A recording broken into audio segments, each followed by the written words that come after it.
Meet Tom and Sarah, a couple known for their silly rituals. Every time they greet, they perform an elaborate handshake, until one day, Tom tries to spice things up. He adds a spin move, which, unbeknownst to him, trips Sarah.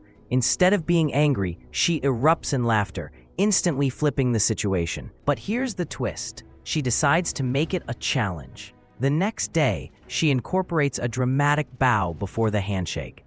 As days pass, their once simple greeting evolves into a hilarious competition, showcasing their creativity and resilience. The lesson?